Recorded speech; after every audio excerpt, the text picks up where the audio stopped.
Right, it's time for another special guest on the show now. We have well, it's a quite recognisable name. I know the name. We got on the line now. TV's vet James Greenwood, also known as Dr. James the Vet on Insta. How you doing, James?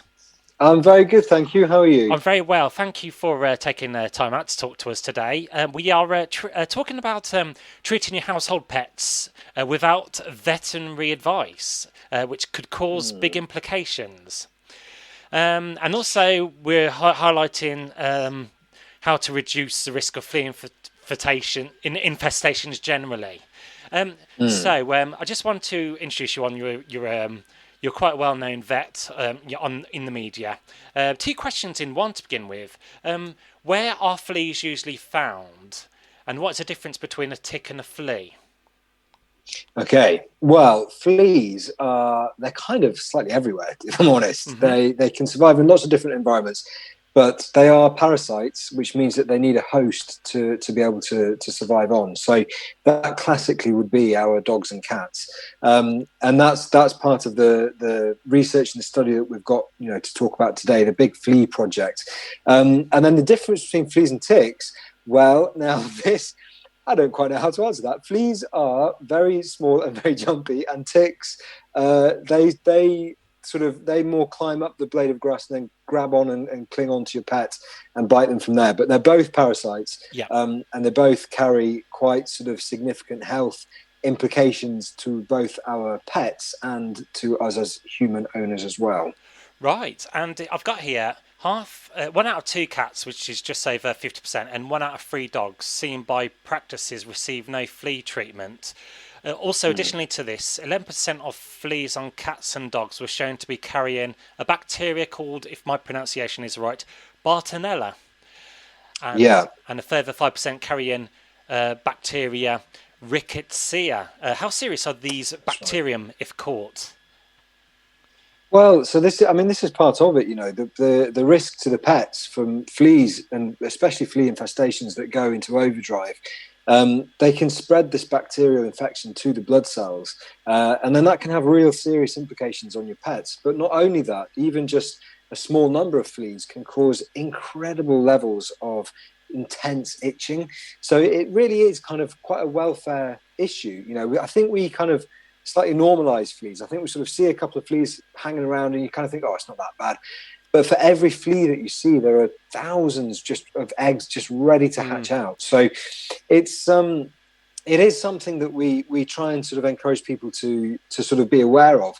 And then the risk with some of the flea diseases as well is that not only can they spread to your pets and cause these issues, if they then bite people, they can spread diseases to people as well. Things like cat scratch disease, for example.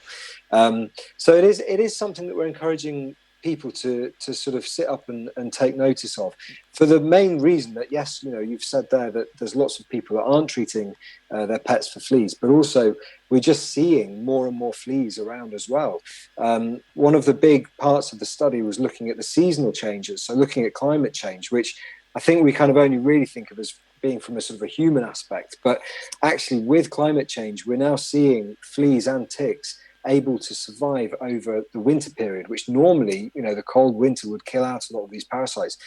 But actually, as our winters are becoming warmer, they're wetter, they're shorter, fleas and ticks can now survive over the winter. And basically, they are a problem 12 months of the year. So we're saying to people, be vigilant, but also instead of thinking of this as a seasonal problem, we now need to be thinking of this as a year-round prevention program. Okay, and two questions in one. Will fleas go away on their own? And how essential is it for your pet to wear a collar to stave off fleas? Fleas won't go away on their own. No, I think one thing that's quite confusing to a lot of pet owners is things like flea combs or things that you might be able to bath your dog in or your cat in. But the reality is that the take-home message that we're trying to get across here is that we totally understand that there are. It's very confusing. You look on the supermarket shelf, you look online, you look at, you've got your vets and the products we've got there, and it can feel very confusing to pet owners to think, what should I use to get on top of the fleas? And what we're saying is that basically, yes, try and treat 12 months of the year, But basically, come and talk to us as vets. We are back open. Yes, the pandemic has caused all sorts of problems initially with you being able to get to your vets. But, aside from a few extra sort of COVID safety measures, vets are very much open. We're here for you to give you the advice that you need. The vet nurses are a great source of information as well. If you need general pet advice, and certainly when it comes to treating fleas, the best place to go for your first initial discussion and looking at all the different products available is to go and have a chat with your vets. That's good advice. And on to the main kind of topic we're talking about. We have seen a number of pet owners Googling symptoms to treat their pets when they are unwell. What's your take on it, James? Googling symptoms for general health. Yeah. I think, Dr. Google is a sort of a very busy man at the moment. And I think I totally get it. I think that's the thing. We all do it. The first thing you do is you go to Google and start looking up. But there is so much misinformation out there. There is so much opinion out there that's based on people's thoughts and sort of, their own hunches on certain things instead of looking at the actual science and the data. So I suppose what I'm trying to say is that, vets, we spend our lives devoted to looking after animals. That's what we take on as our role. That's what we're passionate about. And we're very much here for you. I think the pandemic sort of did alter that relationship a little bit with people thinking that they couldn't get to the vets, but we are still here, and so I would say yes, by all means, of course you're going to go on Google, but don't let that put you off from also following up with a call to your vets. You're never wasting our time. We would never say don't call us or anything like that. Yes, we might be busy, we might need to call you back, but the key message is certainly for things like fleas, just give us a call and we'll help you through it. Sure. And I wanted to ask respectively, could one of the reasons people are kind of Googling their symptoms, is it because they might find the veterinary surgery quite expensive and treatment can mount up over time? Yeah, I think the problem is we don't have. It sounds ridiculous to say it, and it sounds quite obvious, but we don't have an NHS for our pets. So there is a financial responsibility that does come with owning pets, and I think at the moment people are very worried. There's lots of uncertainty in the world. People's jobs are not necessarily as secure as they were. But again, I think vets aren't here to sort of, it's not an ultimatum. We want the best for your pets as well. So, for example, a lot of vets will offer health plans where you can pay on sort of, monthly direct debits to cover all the basic care rather than having to pay for it all as one big lump sum.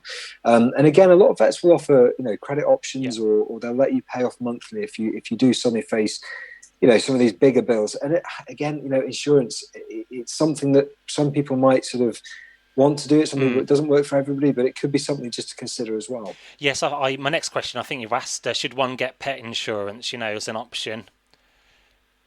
I think it's very hard for me as I'm the vet. I'm not the accountant, so it's not for us as vets to necessarily say what's right or wrong in terms of insurance. Sure. I think insurance is one way for people to buffer against some of the unforeseen costs of owning a pet, but you really need to understand the small print behind the insurance before you take it out, and just know what understand the policy that you're looking at. Yep. So but yeah.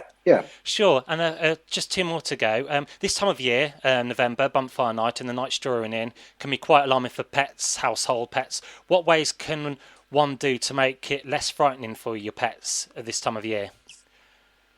There's loads of things you can do just to make them feel a little bit more comfortable. So drawing curtains, turn the radio up, turn the TV on, but basically make a den is what I would say. If your dog wants to hide behind the sofa, then let it. I know it looks like they're really scared, and of course they are, but if that's their coping strategy to find somewhere to hide, then instead of trying to coax them out and pull them back into the middle of the lounge or wherever you might be, just give them that time, give them that space to be able to just hide away, and then that shows that they are actually coping in their own terms.